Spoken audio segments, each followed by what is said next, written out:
पापा please please पापा, mummy को मत मारिए, मत मारिए माँ। मम्मी को छोड़ दीजिए पापा। देख लीजिए मम्मी को कितनी चोट लगी है। आज मैं तेरी जान ले लूंगा। आज तुझको मुझसे कोई नहीं बचा सकता। सारे मोहल्ले में तूने मेरी बदनामी करवा रखी है। अरे लोग चलते फिरते मुझे घूर रहे हैं। ना जाने लोग क्या क्या सोचते होंगे। आज तो मैं तुझे जान से मार डालूंगा, तभी मेरे मन को शांति आएगी। अरे तेरी जैसी औरत से मैं शादी करके पछता रहा हूँ, लेकिन अब नहीं, अब तो तेरा खात्मा ही आज कर दूंगा। मार डालो मुझे, मार डालो। रोज रोज इस तरह मारने से अच्छा है कि एक दिन मुझे जान से ही मार डालो। आज मैं कहती हूँ ना, मार डालो मुझे। मुझे नहीं जीना है, नहीं जीना है मुझे। इस निष्ठुर पापी इंसान से मैंने क्या ही किया है। पापा प्लीज प्लीज पापा, मम्मी को छोड़ दीजिए पापा प्लीज। मम्मी मर जाएंगे पापा, मर जाएंगे मम्मी। मम्मी को छोड़ दीजिए। दादी दादी जल्दी आइए। दादा दादा जल्दी आइए, मेरी मम्मी को बचा लीजिए। दादी मेरी मम्मी को बचा लीजिए। पापा पापा प्लीज छोड़िए मम्मी को, छोड़िए। अरे कोई से बचा लो मेरी मम्मी को, मेरी मम्मी को बचा लो।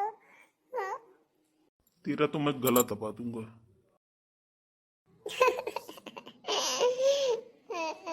मैं अपनी मम्मी को कुछ नहीं होने दूंगी, कुछ नहीं होने दूंगी मैं अपनी मम्मी को। आज तो मैं तुझे जान से ही मार डालूंगा। न रहेगी बांस, न बाजेगी बांसुरी। तूने सारे गली मोहल्ले में मेरी बदनामी करवा रखी है। सारे रिश्तेदारों मेरी थू थू कर रहे हैं। मैंने कहा ना पापा, आप मम्मी को छोड़ दीजिए वरना मुझसे बुरा कोई नहीं होगा। मम्मी को छोड़ दीजिए आप। हे भगवान, हे भगवान, इसने तो मुझे मार दिया, मार दिया इसने मुझे। मम्मी, पापा, जल्दी आइए। अरे जी देखिए, देखिए इन लोगों ने हमारे प्रमोद को मार डाला। देखिए मेरे बेटे को कितना खून बह रहा है। प्रमोद बेटा, प्रमोद बेटा तो ठीक तो है ना? प्रमोद बेटा, हे राम ये सब क्या हो गया? हे भगवान, मेरा बेटा, मेरे बेटे को कितना खून बह रहा है, देख रहे हैं जी। किसने मारा है बेटे को? अरे जी ये सब बाद में पूछना, पहले मेरे बेटे को डॉक्टर के पास लेकर चलो। देखो इसको कितना खून बह रहा है, देखो ना। तुम रुको, परेशान मत हो, मैं डॉक्टर को यहीं बुलाता हूँ। जैसे तू आजाद बन करके गली गली घूम रही है, वैसे इस लड़की को भी तू आजाद बना रही है। अरे इस लड़की ने अपने बाप को मारने की कोशिश की है, इसे तो जेल भेजना चाहिए, जेल। अरे तूने अपने पति को मार खिलवाया है, तुझे शर्म नहीं आती? औलाद के हाथों से बाप मार खाता है तो इससे बड़ी बेइज्जती की बात और कुछ नहीं होती है। तूने तो आज वो कर दिखाया है जो शायद है कि किसी बहू ने अपने पति के साथ में ये काम किया होगा। मुझे तो नफरत हो गई है तुझसे। तू निकल जा अभी मेरे घर से, निकल जा यहाँ से। जहाँ मन करे वहाँ जाके रह, लेकिन मेरे घर में आज के बाद तेरे लिए कोई जगह नहीं है। मर गई है तू मेरे लिए और मेरे बेटे के लिए। अरे गली गली मोहल्ले मोहल्ले में घूम घूम कर तू मेरे मुंह में कालिख पुतवा रही है, हमारी बदनामी करा रही है। हमारे खानदान, हमारे परिवार का इतना नाम था, इतना इज्जत था, सब कुछ तुम मिट्टी में मिलाकर रख दी है। अभी तक तो हम लोग सिर्फ तुम्हें डांट फटकार कर समझाने की कोशिश कर रहे थे, लेकिन तू समझने को तैयार ही नहीं है। इसलिए अब हमेशा हमेशा के लिए हम तुमसे रिश्ता एकदम से खत्म कर रहे हैं। तू जा यहाँ से, जहाँ जाना है वहाँ जा करके रह, लेकिन यहाँ नहीं रहना है तुझे। मम्मी जी, पापा जी, आखिर मैंने ऐसा कौन सा काम कर दिया है जो आप लोगों के मुंह में कालिख पुत गई है और मोहल्ले पड़ोस के गांव बस्ती के लोग आपका नाम रख रहे हैं? बताइए ऐसा मैंने क्या किया है? मैं अपनी इस बिटिया के बारे में सोच रही हूँ तो क्या गलत कर रही हूँ, आप ही बताइए। अब आपको तो पता होना चाहिए कि आपका बेटा इतना पैसा नहीं कमाता है जिससे मेरी और मेरी बच्ची की जरूरतों को पूरा कर सके। आपका बेटा तो बस जो कुछ भी है कमाता है, जुआ और सट्टा और दारू में सब कुछ गंवा रहा है। कभी 5 रुपए तक ला करके हमारे हाथ पर नहीं रखा है। अरे हाँ हाँ, तू और तेरी बेटी इस घर में भूखे मर रहे ना, ऐसे बता रही है? जैसे लग रहा है तुझे इस घर में खाना नहीं मिल रहा है। क्या तेरी बेटी को कपड़े नहीं मिल रहे हैं क्या? कौन सी ऐसी जरूरत है जो तुम दोनों की नहीं पूरी हो रही है, बता मुझे। अरे मैं कहती हूँ कि मेरा बेटा चाहे जुआ खेले, दारू पिए, सट्टा खेले, जो करना है उसे वो करे। कौन सा तेरे बाप के घर से पैसे ला करके खेल रहा है? वो खुद कमा रहा है और खुद अपने शौक को पूरी कर रहा है। आपकी यही सब बातें तो आपके बेटे को बिगाड़ रखा है मम्मी जी। यदि मैं यही सब बातें मैं बोलती हूँ तो आप मुझे उल्टा जवाब देती हैं। कभी आपने अपने बेटे को सुधारने की कोशिश की है? अरे एक बेटा है तो इसका यह मतलब नहीं है कि उसे सर पे बिठा करके कुछ भी करवाओ, पेट तो जानवर भी भर लेता है, लेकिन हम इंसान हैं। इंसानों में और जानवरों में बहुत फर्क होता है। शायद यह बातें आपको पता होगी। मम्मी जी, मैं अपनी बेटी को पढ़ाना लिखाना चाहती हूँ, तो उसे कुछ बड़ा अधिकारी बनाना चाहती हूँ। जब आपका बेटा मुझे अपनी बेटी की ज़रूरतें पूरी करने नहीं देता है, तो फिर मैं प्राइवेट स्कूल में पढ़ाने जा रही हूँ। इसमें कौन सी बुराई है भला? मैं किसी को परेशान तो नहीं कर रही हूँ। मैं सुबह से उठ करके घर के सारे काम करती हूँ, समय पर स्कूल जाती हूँ, उसके बाद वहाँ से आकर के फिर घर का सारा काम करती हूँ। मैं तो किसी से कुछ भी बोलती भी नहीं हूँ। मैंने कभी आप लोगों से यह शिकायत नहीं की कि आज घर का काम नहीं हुआ है। मैं चुपचाप अपने सारे काम कर लेती हूँ और आप लोगों को समय से चाय नाश्ता खाना सब कुछ मिल रहा है। उसके बाद में आप लोग मुझे ही दोष देते हैं। अरे कैसे माता पिता हैं आप, जो अपने बेटे को गलत रास्ते पर जाते हुए देख रहे हैं, फिर भी आप लोग कुछ नहीं बोल रहे हैं। आप लोग अपने बेटे के साथ साथ मेरी और मेरी बच्ची की भी जिंदगी बर्बाद कर रहे हैं। अरे तू तो ऐसे बोल रही है जैसे लग रहा है जुआ और सट्टा में हमारे बेटे ने तुझे और तेरी बेटी को दांव पे लगा रखा है। बस करिए पापा जी, बहुत हो गया। आप ही कैसी बातें कर रहे हैं? ये सब बात करने से भी आपको शोभा नहीं देता।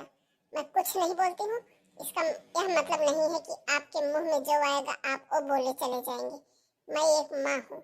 मैं अपनी बेटी को कभी भी इस रास्ते पर नहीं देख सकती हूँ। मैं अपनी बेटी के बारे में कभी बुरा नहीं सोच सकती। अरे मैं स्कूल ही जा रही हूँ पढ़ाने, कोई गलत काम नहीं करने जा रही हूँ। मैं गली मोहल्ले और पास पड़ोस के एक भी व्यक्ति से कभी बात करते हुए दिखी आपको? तब आप ये बोलिए।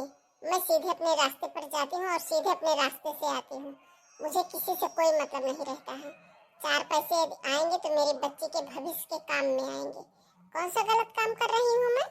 अरे आज धीरे धीरे मेरी बेटी बड़ी हो रही है। आज वो 7 साल की है, कल वो और बड़ी हो जाएगी, उसकी जरूरतें बढ़ेंगी, तो मैं क्या बोलूंगी अपनी बेटी को, बताइए? अरे बस कर, मुझे मत बता। लोग सरकारी स्कूलों में भी पढ़ा करके अपने बच्चों को नौकरी और सर्विस में लगा देते हैं। तू हमें सिखा रही है? क्या हमने कभी देखा नहीं है क्या कि सरकारी स्कूलों में बच्चों को पढ़ते हुए और नौकरी लगते हुए? ये चौचलेबाजी ना किसी और के सामने बताना। अब हम तुझसे और कोई बात ही नहीं करना चाहते हैं। हम कहते हैं ना कि तू अभी और इसी वक्त इस घर से चली जा और दोबारा पलट कर कभी इस घर पर कदम मत रखना। मैं कहाँ जाऊंगी मम्मी जी, कहाँ जाऊंगी आप बताइए? मैं अपनी बेटी को लेकर के कहाँ रहूंगी, बताइए आप? अरे तू कहीं भी जा, तू तो मेरे लिए उसी दिन मर गई थी जिस दिन तूने मेरे इच्छा के खिलाफ जा करके स्कूल में ज्वाइनिंग लिया था और स्कूल के बच्चे को पढ़ाने जाने लगी। यदि इस घर में रहना है तो मेरे हिसाब से रहना होगा। जो हम खिलाएंगे वो तुझे खाना पड़ेगा, जो हम पहनाएंगे वही तुमको पहनना पड़ेगा, हम जो बोलेंगे तुझे वही करना पड़ेगा, वरना तुम दोनों के लिए मेरे इस घर में कोई जगह नहीं है। तुम दोनों जा सकती हो इस। तो एक बात आप लोग और सुन लीजिए। मुझे भी ना जितना बर्दाश्त करना था मैंने कर लिया। अब मैं भी बर्दाश्त नहीं करूंगी। अपनी बेटी को मैं अच्छी जिंदगी दूंगी, भले ही मुझे इसके लिए तुम दोनों से दूर रहना पड़ेगा। मैं जा रही हूँ अपनी बेटी को लेकर के हमेशा हमेशा के लिए। देखो प्रमोद, मालती एक बहुत अच्छी लड़की है, वो हमारी हर बात मानेगी, लेकिन उसके लिए ना तुम्हें इन सब गलत हरकतों को छोड़ना पड़ेगा। अब ऐसा नहीं है कि तुम पहले जैसा ही काम करो। जुआ सट्टा दारू ये सब फालतू के काम ना तुमको छोड़ने पड़ेंगे। यदि तुम ये सब नहीं छोड़ोगे ना तो मालती भी तुम्हें छोड़कर चली जाएगी और फिर लोग हमें ही नाम रखेंगे। लेकिन मम्मी पापा, मेरी भी एक शर्त है कि लड़की को मेरे हिसाब से ही चलना पड़ेगा। मैं जो बोलूँ वैसा ही वो करेगी। यदि वो मेरे हिसाब से नहीं चलेगी ना तो रहने दीजिए, मुझे शादी उदी ही नहीं करनी है।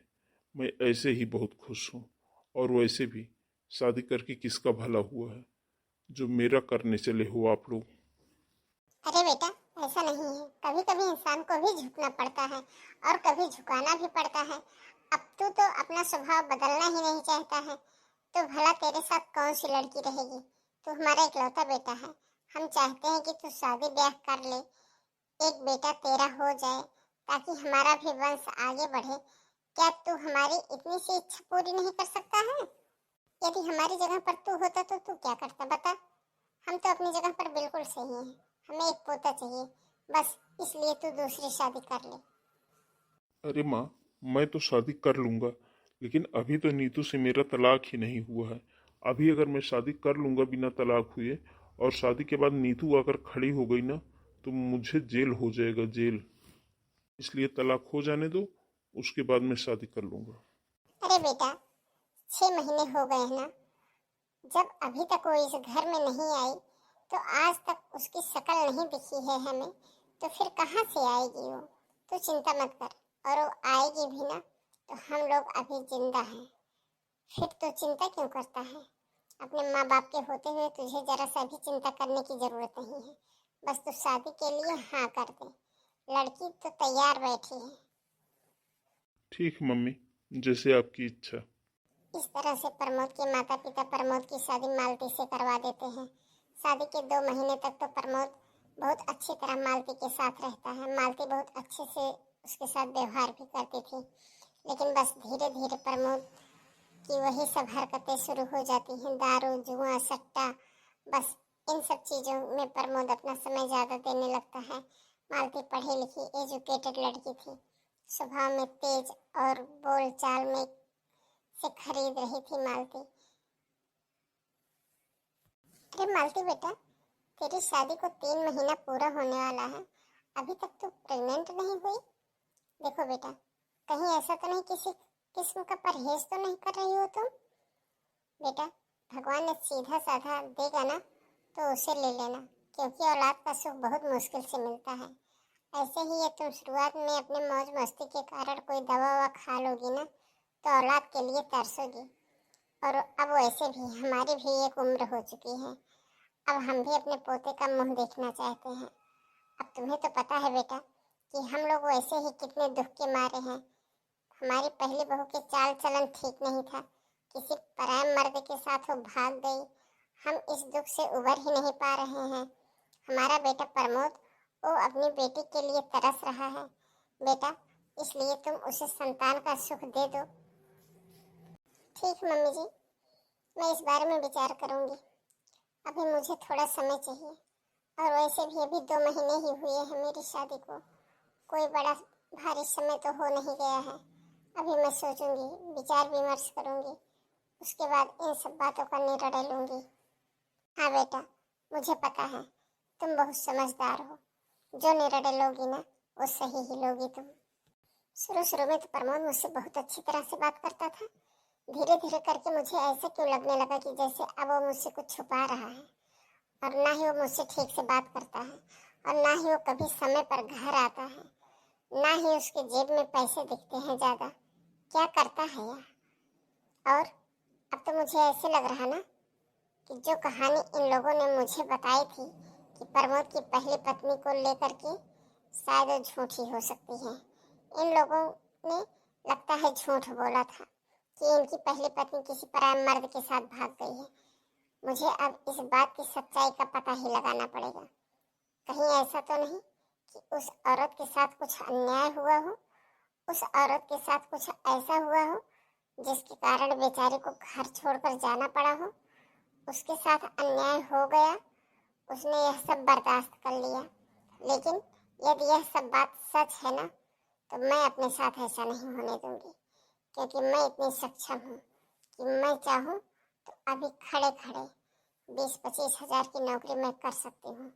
और वैसे भी शादी के पहले तो मैं नौकरी ही करती थी, वो तो अब मम्मी पापा के कहने पर मैंने ये शादी कर ली और नौकरी मुझे अपनी छोड़नी पड़ी। माँ बाप की खुशी के खातिर मुझे एक ऐसे लड़के से शादी करनी पड़ी जो कि पहले से ही शादीशुदा है। यदि आज प्रमोद 8 बजे रात के बाद आएगा ना तो मैं उससे इस बात को जरूर पूछूंगी कि वो रोज इतनी रात में कहाँ रहता है। दुकान तो समय 7 बजे ही बंद हो जाती है, फिर यह कहाँ रहता है? आखिर इतने समय तक अपना टाइम वो कहाँ पास करता है? इस सब बात को मुझे करना ही पड़ेगा, क्योंकि इस तरह से मौन तो मैं नहीं बैठ सकती। जब मैंने ये ऐसे व्यक्ति से शादी की है जो कि पहले से ही शादीशुदा है, और उस व्यक्ति के बारे में मुझे थोड़ी बहुत जांच पड़ताल तो करनी ही पड़ेगी। यदि आज प्रमोद 8 बजे के बाद आया ना तो मैं उसकी खबर जरूर लूँगी और इस बात का पता जरूर करूँगी कि आखिर वह इतनी रात तक घर से बाहर रहता क्यों है, करता क्या है। लगता है आ गए हैं महाशय जी, रात के 10 बजने को आए हैं। देखती हूँ आज इनके लिए गेट कौन खोलता है। मैंने भी इन्हें सारी रात घर से बाहर ना खड़ा कर रखा ना, मेरा भी नाम मालती नहीं। समझ क्या रखे हैं अपने आप को। खड़े रहो आज वहीं बाहर। तुम्हारे रोज रोज के ड्रामे देख कर ना मैं परेशान हो गई हूँ। मैं कुछ नहीं बोलती तो इसका यह मतलब नहीं है कि तुम अपनी मनमर्जी चलाओगे। लगता है मैंने तुमसे अपनी शादी करके जिंदगी बर्बाद कर ली है। अरे बहू, तुम यहाँ बैठी हो? कब से घंटी बज रही है, दरवाजा खोलो, देखो कौन आया है। अरे आया कौन होगा? आपका बेटा आया होगा, और कौन आ सकता है भला। मम्मी जी, यदि आप उन्हें रोज इस तरह घर के अंदर करती रहेंगी ना, उनकी आदत पड़ जाएगी। आज वो मुझे मेरे सारे सवालों का जवाब देंगे तभी मैं दरवाजा खोलूंगी। कैसे सवालों के जवाब? कैसे पागलों वाली बात कर रही हो तुम? देखो बेटा, वो दुकानदारी में व्यस्त था, दरवाजा खोल दो। ऐसा मत करो बेटा। नहीं मम्मी जी, दरवाजा मैं नहीं खोलूंगी और ना ही आपको खोलने दूंगी। मुझे मेरे सवालों के जवाब चाहिए। अरे तो ठीक है, सवालों के जवाब तो तभी मिलेंगे ना जब तुम उसे दरवाजा खोल करके अंदर करोगी। आखिर जब वो अंदर आएगा तभी तो देगा तेरे सवालों का जवाब। क्या बताऊं अपने बेटे को, मैं तो खुद इससे परेशान हो गई। वाह मिस्टर प्रमोद, ये बात है, यही आपकी दुकानदारी कर रहा है आपका बेटा। मम्मी जी, आप मुझसे क्या बोल रही थी मम्मी, कि आपके बेटे को दुकान में लेट हो रहा है? अरे मालती, तुम परेशान ना हो। इस शराब की बोतल मेरी नहीं है, मेरे एक दोस्त की है। मैं तो हाथ ही नहीं लगाता हूँ। बस करो प्रमोद, और कितना झूठ बोलोगे मेरे सामने। तुम्हारे झूठ का नकाब अब मेरे सामने से उतर गया है। अब मुझे तुम्हारे झांसे में नहीं आना है। मैं जान चुकी हूँ कि तुम इतने सीधे नहीं हो सकते हो जितना सीधा तुम्हारी माँ तुम्हें बताती है, और तुम खुद भी बने हुए हो। मेरे सामने से तुम्हारा ये नकाब हट गया है। तुम्हारी इन्हीं सब गंदी हरकतों के कारण तुम्हारी बीवी तुम्हें छोड़ करके गई होगी। अब मैं समझ रही हूँ। तुझे पता ही क्या है जो इस तरह से तू बात कर रही है मुझसे, और तेरी औकात ही क्या है जो तू मेरे सामने इतनी बड़ी बड़ी बात कर रही है। होती कौन है तू इस तरह से बात करने वाली? तू जानती है क्या उस औरत के बारे में? अरे वो एक नंबर की चरित्रहीन औरत है। तू समझती क्या है अपने आप को? तू मेरे सामने खड़ी होकर के मुझे भला बुरा सुना रही है। उस औरत ने तो सारी गली मोहल्ले पड़ोस में तो मेरी थू थू करवा दी थी, और सारे रिश्तेदारों हमारे मुंह मोड़ लिए थे। कोई हमारी तरफ मुंह करके नहीं देखता था। अरे उस औरत ने मेरी बात ना मान करके जो किया है ना, शायद उसे मैं कभी भूल नहीं पाऊंगा। और तुम भी एक बात कान खोल कर सुन लो, जो हश्र मैंने उस औरत का किया था ना, वो हश्र मुझे दूसरी औरत का करने में समय भी नहीं लगेगा। अरे प्रमोद, ये किस तरह से बात कर रहा है तू? तुझे मैंने समझाया था ना, भगवान के लिए अपना मुंह बंद करके रख ले, वरना ऐसा ना हो कि उसकी तरह ये भी तुझे छोड़ करके चली जाए। बस करो माँ, मुझे इन सब बातों से कुछ लेना देना नहीं है। इसे जाना है तो जाए। और ये औरत की जात ना, पैर की जूती को पैर में ही पहनना चाहिए, उसे सिर पर नहीं बिठाना चाहिए माँ, वरना जूती और ताज में अंतर ही क्या रह जाएगा। ए मिस्टर, किस औरत को पैर की जूती बोल रहे हो तुम? जिस औरत से तुम बात कर रहे हो ना, वो औरत तुम्हारी माँ भी है। एक बात याद रखना, अब तुम्हारा काला चिट्ठा मेरे सामने खुल गया है। तुम एक नंबर के अय्याश आदमी हो। तुम इन सब फालतू की हरकतों में पड़े हुए हो, जिसका विरोध जरूर तुम्हारी पत्नी ने किया होगा, और जब तुम्हारी इच्छा के खिलाफ वो गई तो तुमने घर से उसे बाहर निकाल दिया होगा। अब मैं समझ रही हूँ।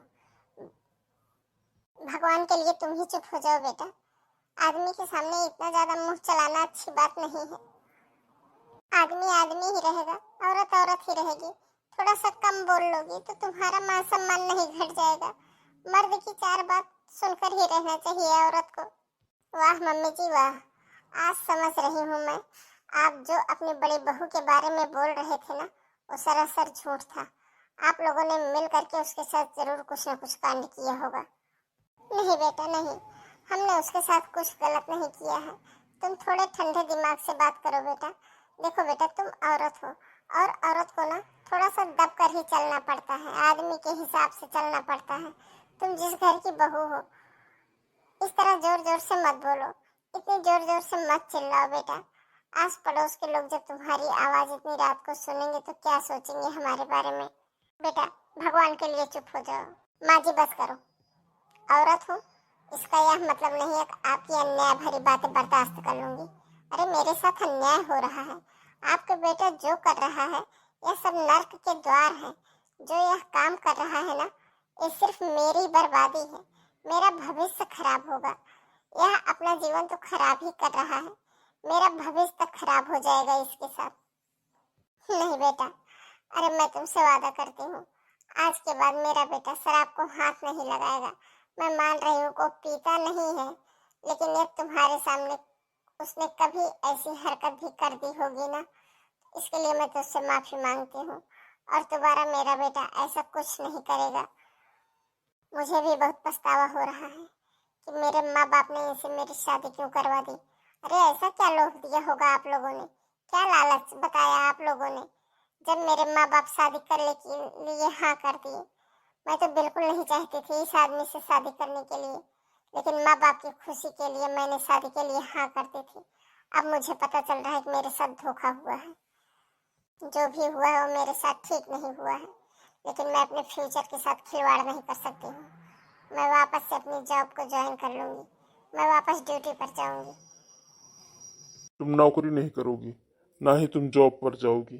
क्यों क्यों मैं नौकरी नहीं कर सकती? मैं नौकरी करूंगी, जॉब पर मैं जरूर जाऊंगी। शादी से पहले तुम्हारे माँ बाप से अब बात हो चुकी है, तुम जॉब नहीं करोगी। हाँ, तब मुझे पता था कि तुम इतने अच्छे हो, तुम्हारे लक्षण इतने अच्छे हैं। तब मुझे यह बात पता नहीं थी। मुझे लगा था कि करोड़पति लोग हो तुम, करोड़ों की धन संपत्ति है। अरे 1-8 लाख रुपए महीने का तुम कमा ही लेते होगे, और फिर भला मुझे जॉब करने की जरूरत ही क्या है, इसलिए मैंने हाँ कर दिया था। लेकिन अब नहीं, अब तो मैं जॉब करूंगी। हाँ तो एक बात कान खोलकर सुन लो तुम, अगर तुमने जॉब करने की बात की या तुमने जॉब करने के लिए सोचा भी, तो मैं तुम्हारा वही हाल करूंगा जो उस नीतू का किया था। अच्छा, क्या करोगी मेरे साथ? तुम क्या करोगी बोलो? मैं तो जॉब करूंगी, तुम्हें जो करना है सो कर लो। देखो बहू, तुम इस तरह से जॉब करके मेरे खानदान की इज्जत को मिट्टी में मिलवा दोगी। पास पड़ोस के लोग हमको क्या बोलेंगे? हमारे घर के मर्द नाकमाऊ हैं जो तुम जॉब कर रही हो। माँ इसे अच्छे से समझा दो, और नहीं तो मैं अगर समझाने पे आऊंगा ना, तो मैं इसकी सारी अकड़ निकाल दूंगा। देखो बहू, मुझे और प्रमोद के पिताजी को किसी को नहीं पसंद है कि तुम बाहर कमाने के लिए जाओ। तुम घर की औरत हो और औरत घर की इज्जत होती है।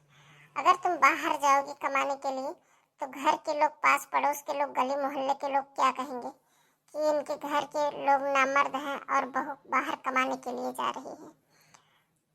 तुम मेरी बात, तुम अच्छे घर की बेटी हो, समझदार हो, तुम मेरी बात अच्छे से समझ जाओगी तो बेहतर ही होगा। आगे फिर उसके बाद ये मेरा बेटा तुम्हें दूसरे तरीके से समझाएगा ना, तो उसके लिए तुम मुझे दोषी मत ठहराना। मेरे माँ बाप ने क्या देख करके इस राक्षस इंसान से मेरी शादी करवा दी, जो पहले ही शादीशुदा था और ना ही सच्चाई जाने, और इसके बारे में ना ही कोई जांच पड़ताल की, और ऐसे कैसे मेरी जिंदगी बर्बाद कर दी मेरे माँ बाप ने। इसके पास तो प्रॉपर्टी भी है, तो भी प्रॉपर्टी क्या जीवन भर चल जाएगी? और एक कमाएगा तो है नहीं, ये तो कमाएगा कहाँ से, जीवन चलेगा इसका? जो कमाता है वो तो दिखता भी नहीं है इसके हाथों। इसे कैसे मेरी जिंदगी बर्बाद कर दी। इसके पिता के पास एक प्रॉपर्टी है, वो प्रॉपर्टी क्या जीवन भर चल जाएगी? ये कमाएगा नहीं, कहाँ से ये जीवन चलेगा? जो कमाता है वो दिखता ही नहीं है। ना हाथ में ना जेब में पैसे हैं, ना ही बैंक में बैलेंस है। इसका तो कुछ भी नहीं है। बस सुबह घर से निकलता है, रात को 10 बजे घर आता है। उसके बाद तो कुछ समझ में ही नहीं आता इसका। बेचारी उस औरत पर क्या बीतती रही होगी। मैं तो 3 महीने में ही त्रस्त हो गई हूँ इस आदमी से, लेकिन उस औरत ने कैसे कैसे इसके साथ समय निकाला होगा। मुझे सच्चाई तो उस औरत का पता करना ही पड़ेगा, कहीं से भी। इनकी पहली पत्नी का एड्रेस तो पता करना पड़ेगा। कल जब घर पर कोई नहीं रहेगा तो मैं इनकी पहली पत्नी के बारे में जांच पड़ताल करती हूँ। कुछ न कुछ तो जरूर ही मिलेगा। जब मैं 3 महीने में इतनी ज़्यादा त्रस्त हो गई हूँ इस आदमी से, तो उस औरत ने इनके साथ कैसे इतने साल गुजारे, उसने क्या कुछ नहीं किया होगा। मैं तो इतनी निर्दयी, इतनी निठुर नहीं हूँ कि उस औरत की जगह लेकर के उसके साथ अन्याय होने दूँ। मैं उसे उसका अधिकार दिलाकर ही रहूँगी। मैं पढ़ी लिखी हूँ, अपने साथ तो दूर की बात है, किसी और के साथ भी अन्याय नहीं होने दूंगी। मैं जरूर उस औरत का पता करूँगी। 2 1 जा 2, 2 2 जा 4, 2 3 जा 6। हेलो बेटा, कौन है आप? किससे मिलना है आपको? बेटा हमको आपसे ही मिलना है। आपकी मम्मा कहाँ पर हैं? मम्मा अंदर खाना बना रही हैं। आप बैठिए, मैं मम्मा को आवाज लगाती हूँ। मम्मा, आपसे कोई मिलने आया है। अरे कौन है आप? किससे मिलना है आपको? जी आपसे ही। आपका नाम नीतू है ना?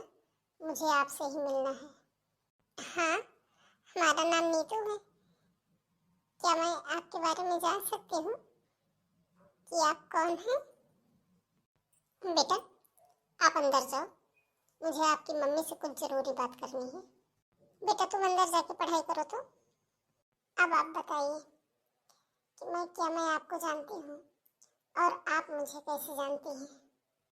क्या करूँ, बताने में तो मुझे ठीक भी नहीं लग रहा है कि यह आप कैसे सुनेंगी। यह मैं भी नहीं समझ सकती हूँ, लेकिन बताना तो पड़ेगा ही कि मैं आपके पति की दूसरी पत्नी हूँ। क्या क्या क्या इन्होंने दूसरी शादी कर ली? ये बात मुझे भी नहीं पता चली। ऐसा है कि मुझे तो इससे कुछ ज़्यादा उम्मीद ही नहीं थी, लेकिन ये ऐसा करेंगे मैंने कभी सोचा भी नहीं था। अब आप बताइए क्यों आई हैं आप यहाँ? जब आपने मेरे पति से शादी कर ही ली तो किस रिश्ते से आप यहाँ पर आई हुई हैं? किस लिए आई हैं? बताइए मुझे, क्यों आई हैं आप? देखिए दीदी, आप पहले मेरी पूरी बात सुन लीजिए, उसके बाद ही किसी निर्णय पर पहुँचिएगा, क्योंकि मैं आपका भला ही चाहती हूँ। मैं आपकी अच्छाई सोचकर ही यहाँ आई हूँ। आप क्या अच्छा सोचने आई हैं आप मेरे बारे में? मेरे साथ जो बुरा होना था वो हो गया, अब क्या ही अच्छा होगा। यकीन मानिए मेरा, यदि इंसान चाहे तो सब कुछ हो सकता है। बस आप मेरा साथ दीजिए इस बारे में। इस बारे में मुझे तुम्हारा साथ देना होगा। इन्होंने जो ज्यादती आपके साथ की है ना, वो मुझे सब कुछ पता चल गया है। जब सब कुछ पता ही चल गया था तो तुमने क्यों की मेरे पति से शादी? बताओ, क्यों किया तुमने मेरे पति के साथ शादी? मैं तो इतने दिनों से आस लगाकर बैठी थी कि आज नहीं तो कल मेरे पति को उनकी गलती का एहसास होगा, मेरे सास ससुर को उनकी गलती का एहसास होगा और वो मुझे और मेरी बेटी को अपनाएंगे एक न एक दिन। ऐसा सोचकर मैं इतने दिनों से शांत थी, लेकिन अब तो सब कुछ खत्म हो गया।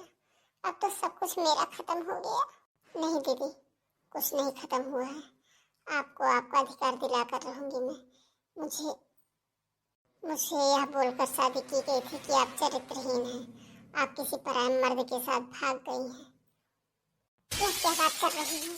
क्या मेरे बारे में ऐसे बताया गया था तुम्हें? हाँ दीदी, मुझे यही सब बताया गया था कि आप चरित्रहीन हो। मेरे माँ बाप को भी ऐसा ही बताया गया था और मेरे माँ बाप ज़्यादा जांच पड़ताल भी नहीं किए। उन लोगों ने मेरी जिंदगी बर्बाद कर दी है ऐसे इंसान से शादी करवा कर। मेरी नौकरी छुड़वा दी, सिर्फ घर में रहने के लिए बोला गया। मैंने भी ठीक है ऐसा बोल करके अपनी नौकरी छोड़ दी। लेकिन शुरू शुरू में प्रमोद ने मेरे साथ बहुत अच्छे से व्यवहार किया। उसके बाद धीरे धीरे करके दारू पीना, जुआ सट्टा खेलना, समय समय पर घर ना आना, तभी से उसकी इन हरकतों को मैं समझ गई कि जब मैंने इन सब चीज़ों को रोक लगानी चाहिए तो उसने मेरे भी साथ वही सब करना चाहा जो कि आपके साथ किया है। और फिर एक दिन गुस्से गुस्से में उसके मुंह से वो सारी सच्चाई निकल गई जो मैं सुनना चाहती थी। और ये सब सुन करके मुझे बहुत बुरा लगा। यकीन मानिए दीदी, यह सब कुछ तो बर्दाश्त नहीं कर सकती मैं तो ऐसे आदमी के साथ बिल्कुल भी नहीं रह सकती। लेकिन यदि मैं उस घर से जाऊंगी ना, तो उस आदमी की जिंदगी से जाऊंगी, तो आपको आपका और आपकी बच्ची को उसका अधिकार दिलाकर रहूंगी। बस इसी सोच के साथ मैं इस घर से बाहर निकली हूँ। बस आपको इन सब चीज़ों के लिए मेरा साथ देना पड़ेगा। बोलिए दीदी, क्या आप अपनी बच्ची के खाते में बच्ची के लिए सब करेंगी? क्या आप नहीं चाहती हैं कि आपको आपके पति के साथ रहें? क्या आप नहीं चाहती हैं कि आपकी बच्ची को उसका अधिकार मिले? वो बच्ची आपके पति की संतान है ना, तो जितना उस घर में आपके पति का अधिकार है उतना उस बच्ची का भी अधिकार है। हाँ चाहती हूँ, मैं भी चाहती हूँ। मुझे इसके लिए क्या करना पड़ेगा? कुछ नहीं दीदी, बस हम दोनों को जाकर थाने में कंप्लेन करते हैं। आप बोलिएगा कि आपको मारपीट करके उस घर से निकाला गया है, और मैं बोलूँगी कि मेरे साथ धोखा हुआ है, मुझे धोखा दे करके शादी की गई है। ठीक है, मैं तुम्हारे साथ हूँ।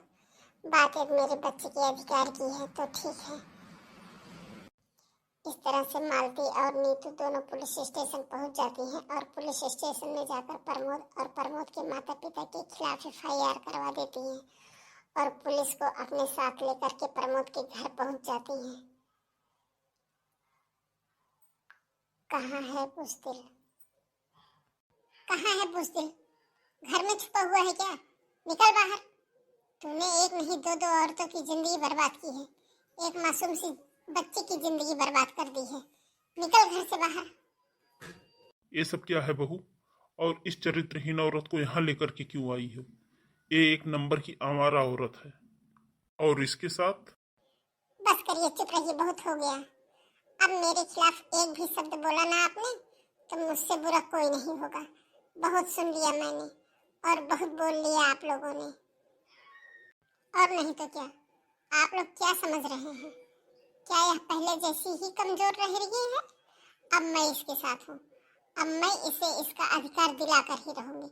इंस्पेक्टर साहब, यही हैं वो लोग जिन्होंने मेरी और इसकी दोनों की जिंदगी बर्बाद की है।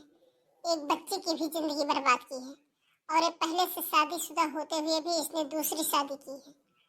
हाँ इंस्पेक्टर साहब, यही हैं ये लोग और यहाँ इसकी माँ भी है। इसकी माँ ना जाने कौन सी खोली में घुसी हुई है। हाँ, उसे भी निकालिए और इन तीनों को जेल में डाल दीजिए। इन लोगों ने मेरे साथ धोखा किया है, मुझे धोखा दिया है। इन लोगों ने झूठ बोलकर मुझे फंसाया है। देखो बहू, घर की बात घर में ही रहनी चाहिए। यह कौन सी बात हुई? भला तुमने इतनी छोटी सी बात के लिए पुलिस को बुला लिया? आखिर बेकार की ये छोटी छोटी बातें होती रहती हैं घर में ना। एक औरत के साथ इतना बड़ा धोखा किया है आप लोगों ने और दूसरी औरत को मार पीट कर घर से बाहर निकाला, उससे प्रताड़ित किया है। ये सब क्या है? ये सब क्या है बहू? ये औरत कहाँ से आ गई तुम्हारे साथ? ये तो किसी पराये मर्द के साथ भाग गई थी ना? मैं किसी के साथ भागी नहीं थी मम्मी जी, यह बात आपको अच्छे से ही पता है। आप ही बताइए, मैं किसके साथ भागी थी? ऐसा है कि आपने जो झूठ बोला था ना, वो सब कुछ आप लोगों के सामने आ गया है। आप लोगों ने अपनी पहली बहू के साथ क्या किया और आज मेरे साथ वही सब हो रहा है। मैं तो यह सब कुछ बर्दाश्त करने वाली नहीं हूँ। अब तो आप लोगों को जीवन भर जेल के अंदर सड़ने वाले हैं। अब आपकी जमानत कराने वाला भी कोई नहीं रहेगा, क्योंकि जिस तरह का अपराध आप लोगों ने किया है ना, वह दंडनीय है। और एक नहीं, दो औरतों के खिलाफ कंप्लेन कराई। नहीं, नहीं, मैं जेल में नहीं जाना चाहता हूँ पापा। पापा जी, मैं जेल में नहीं जाना चाहता हूँ। पापा जी, मैं जेल में नहीं जाना चाहता हूँ। अरे बेटा, जेल में तू नहीं, हम भी जेल में नहीं जाना चाहते हैं। चलो इन दोनों बहुओं के पैर पकड़कर माफ़ी मांग ले। हम भी इन लोगों से माफ़ी मांग लेते हैं। हाँ बेटा, समझदारी तो इसी में है कि हम सब लोग अपनी अपनी हरकतों को सुधार करके माफ़ी मांग ले। देख बेटा, हमने जो कुछ किया है ना, वो सच में अपराध है। नीतू, नीतू मुझे माफ़ कर दो। मैं जेल में नहीं जाना चाहता। नीतू मुझे बचा लो, मुझे बचा लो नीतू। हाँ बेटा, बुढ़ापे में जेल जाने का कलंक मेरे ऊपर ना लगाओ। हम मर जाएंगे बेटा, हम मर जाएंगे। हमारे ऊपर दया करो बेटा, तरस खाओ। माफ़ कर दो हमें। बहू मुझे माफ़ कर दो। मुझे अपनी पोती को भी प्रेम से रखना पड़ेगा और इस घर पर पूरा अधिकार मेरी पोती का रहेगा जितना मेरे बेटे का है, और वो सब मैं दे दूंगा। लेकिन मुझे माफ़ कर दो, मुझे जेल के अंदर ना भेजो। मुझे जेल के अंदर ना भेजो बहू। हाँ मालती, तुम जैसा बोलोगी मैं वैसा करूँगा। मैं वादा करता हूँ, अब मैं अपनी सारी गलत हरकतों को छोड़ दूंगा और अपनी पत्नी नीतू के साथ मैं प्रेम से रहूँगा और अपनी बच्ची को भी प्रेम से रखूँगा। उसकी सारी ज़रूरतों को पूरा करूँगा। अब शराब जुआ गांजा इन सब चीज़ों से कोसों दूर रहूँगा। मैं वादा करता हूँ। दीदी, अब आप बताइए, क्या आप इन्हें माफ करने के लिए तैयार हैं? हाँ ठीक मालती, अब इन लोगों को अपनी गलती का एहसास हो गया है, इसलिए मैं इन्हें माफ करने के लिए तैयार हूँ। लेकिन हाँ, दोबारा मुझे किसी प्रकार से इन लोगों ने परेशान किया ना, तो मैं इन लोगों को छोड़ूंगी नहीं। नहीं माल नीतू, तुम जैसा चाहोगी वैसा करना। तुम नौकरी करना चाहती हो नौकरी करना, जॉब करना चाहती हो जॉब करना, स्कूल में पढ़ाना चाहती हो स्कूल में पढ़ाना। मैं तुमको कुछ नहीं रोकूंगा, लेकिन अपना यह कंप्लेन वापस ले लो। हाँ, तो अब मैं इस घर से हमेशा हमेशा के लिए दूर जाती हूँ, क्योंकि जब आपकी पहली पत्नी से आपका तलाक ही नहीं हुआ है, तो फिर हमारे साथ शादी कोई मायने ही नहीं रखती है। और हाँ, ऐसा मत सोचिएगा कि मैं जा रही हूँ तो मुझे इस घर की कोई खैर खबर नहीं होगी। मैं दीदी के पास फ़ोन करके पता करती रहूँगी, उन्हें आप लोगों ने किसी प्रकार से परेशान तो नहीं कर रहे हैं। यदि मुझे दीदी ने ज़रा सा भी कुछ बताया तो आप लोगों को सीधे जेल के पीछे पहुंचा दूंगी मैं। जब आप जेल की सलाखों के पीछे रहेंगे ना, तब आपकी सारी अकल ठिकाने आएगी। अरे नहीं नहीं बेटा, ये सब बातें अब कभी नहीं आएंगी, कभी नहीं।